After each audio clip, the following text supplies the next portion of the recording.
Alors aujourd'hui, notre prochaine invitée, nous allons recevoir Nicole Tardy, mais bien connue sous le nom de Nicole Dargy, c'est son nom de naissance. Pourquoi on dit Tardy? Bien, vous savez que le garage Christian Tardy vient de changer de main et je trouvais ça vraiment, mais vraiment important d'en parler. Alors notre invitée, Nicole Tardy ou Dargy? Dargy Tardy. Oui, hein? Alors on reprend son nom en même temps. Là, est-ce qu'on peut dire que Nicole est à la retraite? Oui, je suis officiellement retraitée. Vous l'assumez? Très assumée. Oui, donc le temps que vous avez donné au garage, après combien d'années? 38 ans. 38 ans. Vous avez tenu 38 ans dans un milieu d'hommes, parce que c'était ça au départ, Nicole. J'étais seule femme dans un milieu d'hommes. Bien, raconte-moi un peu ta vie. On a le goût d'en découvrir un peu sur Nicole Tardy. Je vois les gens qui applaudissent ou Nicole Dargy, hein, parce que je risque de mélanger les deux noms, hein, parce que je pense que la population, c'est comme ça. Hein? Oui, On vous interpelle, connaissez tous hein? les deux noms. Bon. Souvent, Madame Garage Tardy aussi. C'était mon nom. Madame Garage Tardy, c'est ça. J'adore ça. Oui, hein? OK, excuse Christian en passant.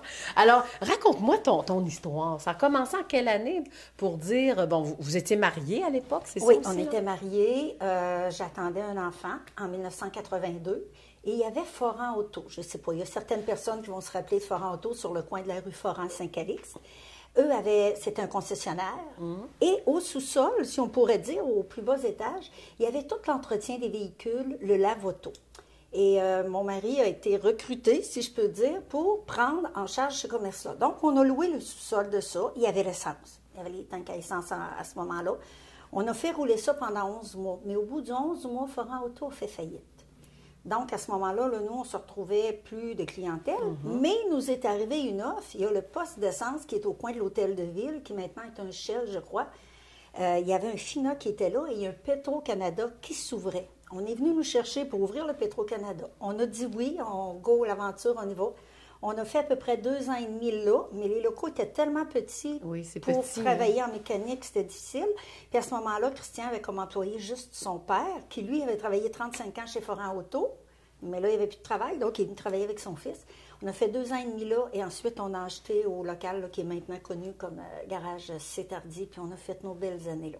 Voilà. Et le nom n'a pas été compliqué à trouver non plus, hein? Non, non, ça a été comme assez facile, ça a sorti exactement comme ça. Mais à vous entendre parler, là, Nicole, on voit que c'est quand même de famille en famille, hein, quand il est question de garage, là. Oui, Christian avec son mécanique. père, après ça, le fils, es-tu toujours là? Non, mon fils ne travaille pas dans le garage. Moi, j'ai aucun enfant dans le garage. OK, aucun enfant dans le garage. Aucun enfant dans le OK. garage. C'est des bons employés qui étaient là. C'est des gens qui avaient 25-30 ans d'expérience pour nous là, quand on OK. a quitté. Donc, la famille s'est arrêtée au père de Christian et puis ensuite, il y a eu Ensuite, Christian. Christian, c'est Voilà. ça.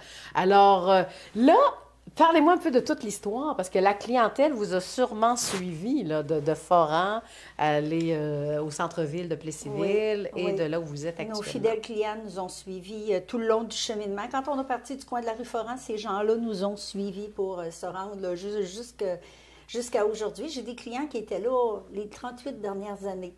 J'ai des gens qui ont versé des larmes. Là. Quand je leur ai dit que c'était ma dernière semaine au bureau, que je ne serais plus à l'accueil et tout ça, même si j'avais beau leur dire que le nouveau propriétaire, les habitudes ne changeraient pas, Oui. que les gens étaient attachés, ils m'ont fait verser quelques petites larmes. Oui, puis je peux raconter une anecdote quand on allait payer notre compte, parce qu'on aimait ça aller payer notre compte en personne, parce qu'on savait qu'on allait rencontrer Nicole, toujours joyeuse, pleine de vie, et puis on pique toujours une petite jasette hein, avec Oui. Nicole. Alors des fois, il y a une file d'attente, mais on attend, on hâte à notre tour, puis après ça, c'est notre tour, on prend le temps de jaser avec Nicole. C'est un phénomène, c'est rare quand même aujourd'hui de voir ça. Oui, pour moi, dans ma nature, c'était naturel. Moi, un client, c'est pas juste une personne qui vient puis qui fait faire le travail sur sa voiture, puis bonjour, bonjour, il repart. Non, moi, le client, je l'aime. Je lui demande comment va sa femme, comment vont ses enfants. Tu viens d'avoir un bébé, c'est ton 4e, comment ça va? Mon Dieu, qu'il a des beaux yeux. Toi, tu rentres à l'école, souvent les enfants avec leur maman.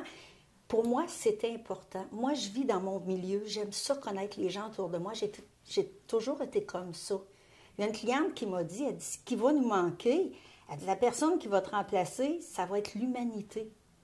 Puis ça m'a fait beaucoup, beaucoup réfléchir. Moi, je ne l'ai pas réalisé au cours de ces 38 années-là parce que c'est en moi, ça. C'est ma nature profonde. Mais les gens, eux, l'ont remarqué, puis me l'ont fait remarquer. Ça m'a... Oui, Ça m'a touchée. Oui, puis aussi, il faut dire que vous êtes quand même une femme d'affaires, au même titre que votre mari aussi. Et le fait de s'immiscer dans un monde d'hommes, est-ce que ça a été facile pour Nicole? J'ai un caractère assez fonceur, puis le plus difficile aurait peut-être été de travailler toujours avec mon mari. On est 24 heures, on était 24 heures sur 24 ensemble. Puis avec ça, on a réussi à dealer assez facilement. On s'est mis des barrières. On a dit, bon, à 5 heures, quand on sort du garage, on arrive à la maison, on est mari et femme, on n'est plus au garage. Quand on sera au garage, on parlera des problèmes de garage. Puis quand j'entrais le matin, j'étais la secrétaire, l'adjointe administrative. S'il y avait quelque chose qui n'allait pas, je lui parlais. Puis les hommes m'ont accepté dans cette fonction-là. Peut-être parce que j'étais dans un bureau à part. Si j'avais été mécanicienne, je ne sais pas comment ça aurait été. Mais mes mécaniciens, c'était des perles, là. Puis c'était des gens francs aussi. Quand quelque chose n'allait pas, ils venaient s'asseoir en avant de moi. Bon, ben là, Nicole, ça ne marche pas. Là, on jasait, on discutait. Il y avait un de bord, c'était réglé, c'était terminé. On mettait les solutions en place. J'aime ça, travailler avec des gens, parce que moi, c'est tout de suite, là. Ça se fait là, ça se passe pas dans 2 mois. Moi, j'aurais beaucoup de difficultés avec la politique. Ça irait pas assez vite pour moi. Je vois mon directeur qui est caméraman, là, il part à rire, il dit « Ouais, Lydia est pareil. » C'est tout de suite qu'on règle ça. C'est tout de suite. Les choses qui traînent, là, tu sais, on les réfléchit comme il faut, mais on met ça en place, le moyen pour que ça fonctionne et tout ça. Moi, j'ai beaucoup apprécié de travailler avec les hommes. C'était clair, franc, clair, net. Oui, c'est réglé, c'est réglé. C'est réglé. On n'en parle pas. Puis on n'en parle pas à toute la population avant d'arriver à la personne concernée. On va direct au but. Maintenant, j'aimerais ça savoir, parce que ça n'a jamais été annoncé que le garage était à vendre. Hein? Non. On n'a pas annoncé ça. Là. Non. C'est un acheteur. Tu sais, moi, je dis toujours, le ciel quand les choses doivent arriver, ça les choses arrivent. Okay. L'acheteur nous a appelés à l'automne passé. On est en pleine saison des pneus, donc c'est une saison très roche où on est très fatigué puis on travaille de longues heures. Là, on lui a juste demandé un petit délai de dire est-ce que tu peux nous rappeler après la saison des pneus parce que lui aussi a déjà un garage puis il savait ce que c'était. Il dit pas de problème, mais il dit je vais être sûr, il dit que on puisse commencer à regarder pour les marchés si tu as envie. Mais là, tu reçois un téléphone, tu dis il veut m'acheter. Oui. Ça a l'air sérieux. Ça a l'air sérieux. Tu penses que tu vas prendre ta retraite dans 2, 3, 4 ans. Mais là, écoute, là, tu appelles ton comptable. Ben oui, ça, c'est arrivé au mois de mai l'année dernière? Non, c'est arrivé au mois d'octobre. Octobre? On a fait ça en un temps record. Parce que ce monsieur-là qui a acheté, Alexandre, octobre 2019. Oui. Là, tu es en train de tout me mêler. Non, mais c'est parce que les gens qui écoutent, j'aime ça. Ben oui, octobre 2019. Bien situer les gens dans le temps. C'est ça. Oui. Fait que Alexandre, lui, avait ce qu'on appelle un coach. C'est quelqu'un qui l'aide dans des transactions. Lui, il ne faisait que ça, des transactions de garage, ce monsieur-là. Fait que lui, il nous a dit, puis on a trouvé ça très drôle quand on s'est rencontrés en janvier pour la première rencontre, mettre les choses sur la table. Il dit, moi, ce que j'ai eu de plus court là, pour vendre une entreprise comme ça, c'est 9 mois. Il dit, si on arrive en bas de ça, là, du mois, là, je vais être énormément surpris. Puis, j'avais suivi une formation quelques années avant de la SOTEC pour savoir comment on procède quand on fait une vente. Parce qu'il faut que tu prépares ça de longue haleine, une retraite. Il faut que tu sois prêt quand ça arrive. C'est arrivé un petit peu plus vite qu'on pensait, mais j'avais quand même une certaine base de tout ce qu'il fallait faire. Puis finalement, on a réalisé la vente en 8 mois, malgré la COVID. On n'a pas été capable de se serrer la main. Tu te rends compte, chez les comptables, tu es à 2 mètres de distance, la désinfection, les masques, c'est surréel. Mais ça s'est fait, écoute, ça a été un charme. Oui. Et Nicole vient de battre un autre record en temps de vente d'un garage entre personnes interposées. Alors, de 9 mois, le record, elle est passée à 8 mois. Je vous félicite, Nicole. Merci.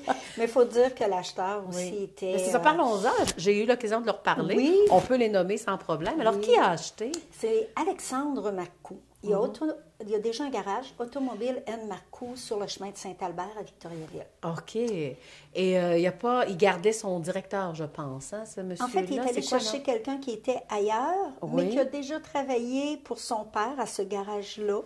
puis en qui il avait beaucoup confiance. Puis il est allé le chercher comme associé. Puis là, il est devenu, c'est lui qui gère à Plessisville. C'est M. Dave Rousseau. Oui, exactement. De Princeville. Alors, donc, quand on accepte de vendre, c'est parce qu'on veut une certaine continuité, parce que n'importe qui serait arrivé, vous auriez quand même choisi, là, oui, à quelque part. C'est sûr, parce que la philosophie du garage, Christian, lui, le service au client, c'est important. Puis si le client finit à 5 heures, ben toi, tu vas attendre jusqu'à 5h10 puis qu'il vienne chercher sa voiture. Tu lui dois au moins ça, là, tu sais. Puis tu commences tôt le matin. Christian, c'est un gars, 6h, 6h30, tu es au garage, préparer toutes ses pièces, tout ce qu'il fallait. Les mécaniciens entraient à 8h pile, tout le monde avait sa voiture rentrée, tout était prêt. Puis on part la journée, on n'est pas comme des queues de veau à se courir dans le garage. Puis le nouvel acheteur a cette même énergie-là. Je nous revois plus jeunes. Là. Lui et son épouse, là, sa conjointe, je nous revois plus jeunes. Ils ont la même énergie. À la place des employés de garage Christian Tardy, là, bon, c'est l'entreprise est vendue, on stresse un peu, vous avez dû avoir une rencontre. Alors, il y a sûrement des anciens employés qui restent ou il y a une restructuration. Oui. Comment ça s'est passé, ça? En fait, le personnel, on avait 3 employés. Mes 2 plus vieux ont resté. Il n'y a pas de problème. Les M. Boutin, mais qui ne sont pas frères. Les 2 M. Boutin qui ne sont pas frères, mais des employés d'expérience avec 25-30 ans au garage. Là, écoute, moi, c'est mes petits gars. Je les appelais mes petits gars parce qu'ils ont l'âge de mon fils, de mes enfants. Puis le 3e, lui, le plus jeune, a décidé de quitter. Il n'était pas certain qu'il aimait vraiment ce métier-là. Puis il a eu une offre pour aller faire du remorquage dans une entreprise de remorquage, puis il a préféré ça. Fait qu'on en a discuté. Quand il est venu me voir là, une semaine avant que l'autre prenne possession là, et tout ça, puis là, j'ai dit, écoute, t'as 20 quelques années, là, il est dans le jeune vingtaine, si toi, t'es pas bien là-dedans, une vie... que tu te lèves le matin et que tu n'as pas la flamme, oublie ça, là. C'est invivable. Puis si je réfléchissais en mère. Moi, il m'a toujours dit, tu réfléchis comme une maman. Puis je me disais, si mon enfant de 22, 23 ans me dit qu'il n'est peut-être pas heureux dans ce qu'il fait, mais qu'il aurait la chance d'essayer autre chose, puis que ça y tente plus, mais je dirais, go, vas-y, tu as toute la vie devant toi, là. Et c'est important d'avoir des gens comme vous. Je donne juste une petite anecdote en passant. C'est arrivé à mon père, à un moment donné, il y a un monsieur qui a refusé de l'engager, puis il était excellent camionneur. Il dit, ta place n'est pas là. Je t'engage pas. Et puis, il s'est en allé dans une autre branche et tout a bien fonctionné. Mais ça prend des gens qui nous aiguillent un peu, hein? Bien, c'est ça. Tu sais, quelque part, aujourd'hui, moi, je voyais ce jeune-là, puis je me revoyais à cet âge-là, puis moi, on savait qu'est-ce qu'on voulait faire, là. Mais lui, je le voyais hésiter, puis tout ça, puis je disais non. Puis il a bien fait ça, parce qu'il a fait le choix de le faire avant que le nouvel acheteur arrive. C'était clair, là, tu sais, il n'a pas commencé avec le nouveau, puis dire 2 semaines après, là, je m'en vais. Non, tu sais, il a été franc, il a été honnête. Les choses se sont bien passées. Et là, c'est seulement 10 minutes notre entrevue. Là, je veux savoir, OK, on est à la retraite, on semble très relax aujourd'hui en entrevue, Nicole. Ça te va bien, la retraite? Mais on fait quoi, la retraite? Je pense qu'il va falloir que je vive jusqu'à 125 ou 150 ans pour faire tous les projets.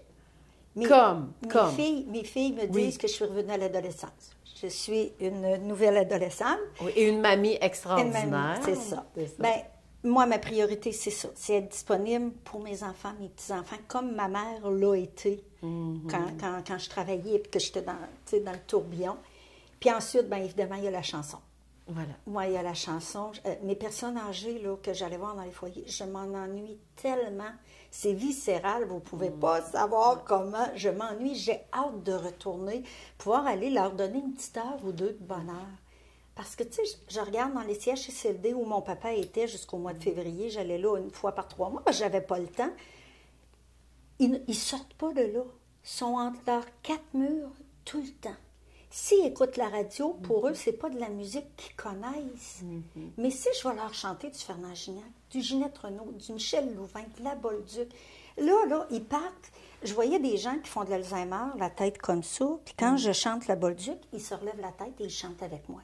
La chanson se termine, ils redescendent la tête. Et ce qui est plaisant, c'est qu'ils chantent avec vous parce que Alzheimer, on connaît quand même toutes les paroles. Hein? C'est fou. Alors, c'est comme un moment d'éveil pour les gens qui sont Alzheimer. Oui, je vois ça dans leurs yeux. Tu sais, je me dis, j'ai apporté un petit quelque chose aujourd'hui à cette personne-là. Pour moi, c'est important. Nicole, tu viens de parler un peu de la famille, mais je pense qu'on va élargir parce que quand ça va bien en affaires, on dit souvent que ça va bien dans la famille aussi. Je pense que c'est vrai. Je pense que c'est vrai, oui, tu as raison. Ça va bien dans la famille.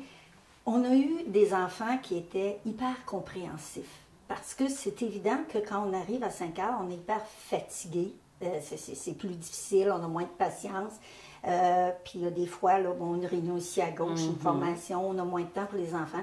Mais on a eu des enfants hyper compréhensifs qui étaient attachés au garage autant que nous.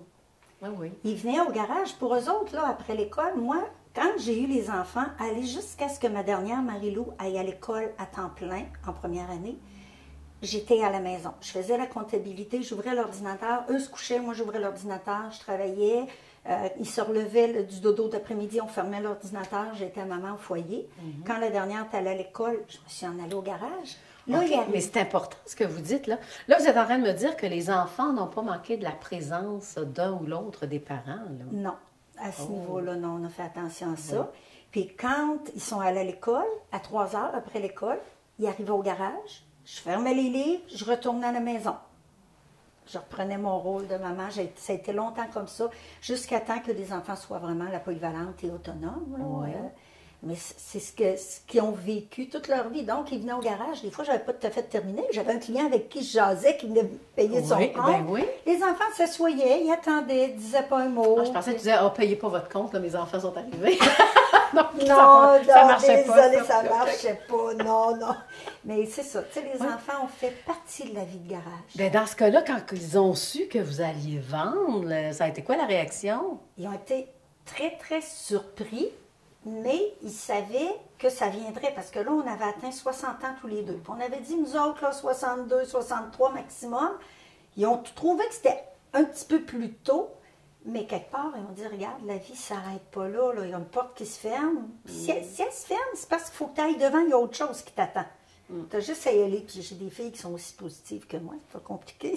Ben, ils ont été élevés. Ils ont été élevés dans le positivisme. Là, de dire, bon, il t'arrive quelque chose, c'est pas nécessairement négatif. Là. Tu vas apprendre des choses de ça chaque fois. Mais la dernière journée.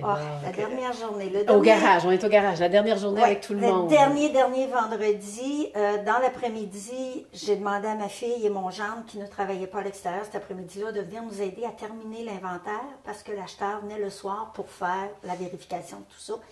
On a fini à 6h moins 5, je pense, puis l'acheteur arrive à 6h pour son inventaire. Et quand les enfants sont partis, avec les petits-enfants, parce qu'on a soupé au garage, on s'est fait venir du petit poulet, comme disent les enfants, et on a tous mangé au garage le temps que l'acheteur, avec ses personnes témoins, fasse le tour et tout ça. Quand ils ont tous embarqué dans la voiture, j'avais 2 petits-enfants qui pleuraient à chaudes larmes. Dans la voiture? Dans la voiture. Puis là, leur mère, évidemment, s'est Quel âge? 6 ans et 9 ans. Oh! Là, ils pleuraient. C'est la dernière fois, le garage à grand-papa. Puis là, j'avais beau leur expliquer. Oui, mais grand-papa, il va être au bout. Grand-papa va être à la maison. Grand-papa, il va pouvoir aller te voir. Après l'école, l'après-midi, un après-midi, tu files pas. Je te sors de l'école, puis je vais aller te garder. Je vais avoir le temps. Non, ça pleurait les souvenirs dans le garage. Parce que des fois, il était malade, puis il fallait absolument que j'aille travailler, mais il venait au garage, il s'assoyait avec une tablette, faisait des coloriages dans le coin de mon bureau. Fait que pour eux autres, il y a des souvenirs. Des samedis qui venaient avec leur maman laver la voiture, puis faire des choses dans le garage, puis grand-papa qui les mettait debout sur le bord du lit, leur tenait la main, puis faisait monter, puis faisait descendre des heures et des heures de temps. Le garage, c'était un jeu récréatif. C'était un jeu récréatif. Le petit dernier, là, qui a 3 ans, lui, là, tous les vendredis, 5 heures, c'était son tour de livre. Là. Écoute, il ne pouvait pas rentrer dans le garage, puis ne pas. Grand-papa veut monter, veut monter. Tu sais, pour eux autres, ça a été une grosse coupure. Là. Oui.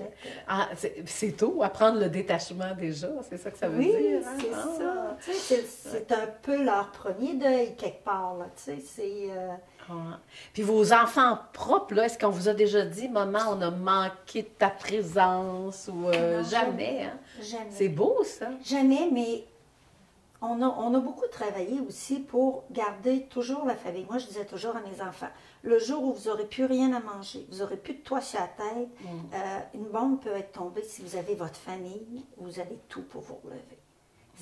Ils ont toujours été élevés là-dedans. Fait que moi, ils sont tissés très serrés, les trois ensemble. Ben c'est ça, 3 enfants. Nomme-les. Je pense qu'ils vont aimer ça entendre leur nom. Sébastien, qui travaille chez Somom à Victo, en Oui. informatique dans son métier à lui.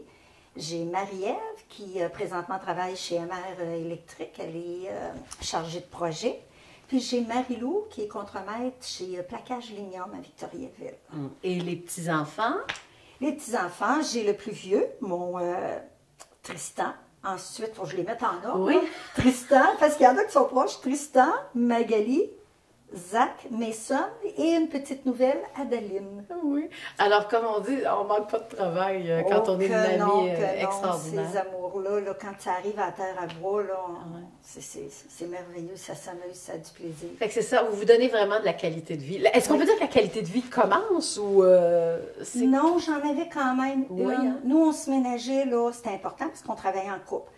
Après les saisons de pneus, fin mai, puis mi-décembre maintenant, 15 décembre, on partait toujours 2-3 jours dans un hôtel, spa, massage. On allait vraiment se ressourcer tous les deux. Là. Juste ensemble, c'était important d'être un couple. Ouais. Puis durant l'été, on avait toujours nos 2 semaines de vacances. Oui. Il y en a une qui était consacrée à la famille. On partait toujours en voyage avec tous ceux de la famille, les enfants, les petits-enfants qui pouvaient venir avec nous. On partageait. Il y a des fois, 7 jours, on s'aimait moins. 4 jours, on s'aimait juste assez.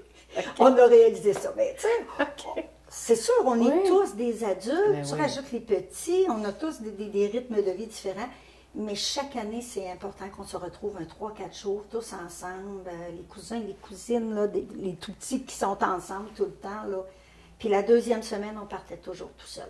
Mais là, je sais qu'il aime le bois. Hein? C'est Oui. un gars de bois. Oui, c'est un gars de Vous avez une terre, je Oui, pense, on a c'est une ça? terre à bois. Puis là, présentement, il va travailler pour le nouveau propriétaire Oui. quelques temps, quelques heures semaine pour faire la transition, tout ça.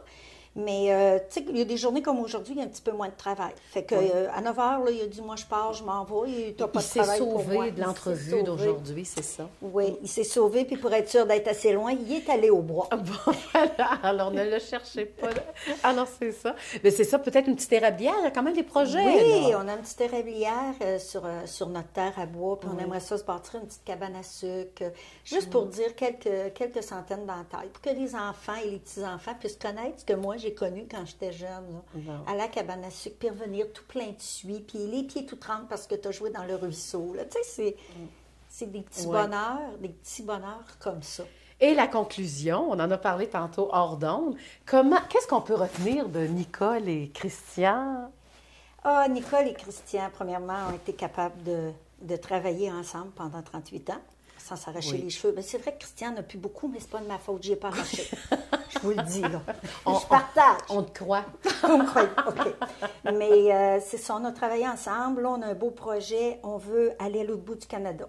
Évidemment, quand Mme COVID va nous permettre de pouvoir voyager un peu, mais voyager, visiter notre beau Canada, puis vieillir ensemble. Vieillir ensemble avec nos enfants, nos petits-enfants, voir grandir tout ce beau monde-là. Et la dernière phrase, il n'y a pas une belle phrase que vous citez de temps à autre avec le mot vieillir dedans, c'est quoi? Oui, vieillir, c'est s'améliorer un peu plus chaque jour. C'est ma philosophie. Alors, on n'a pas le droit de se serrer la main, mais je vous félicite pour cette belle carrière. Merci. Et puis, on va vieillir ensemble. Oui, oui. Et un gros merci aussi pour cette entrevue. Ça m'a fait plaisir, Lydie. Alors, c'était Nicole, pas Tardy, mais Nicole Dargy et Christian Tardy, les anciens propriétaires du garage Christian Tardy. Christian, malheureusement, n'a pas pu être présent à cause de la terre à bois. Alors, on se dit à une prochaine fois. Christian, salut! Super.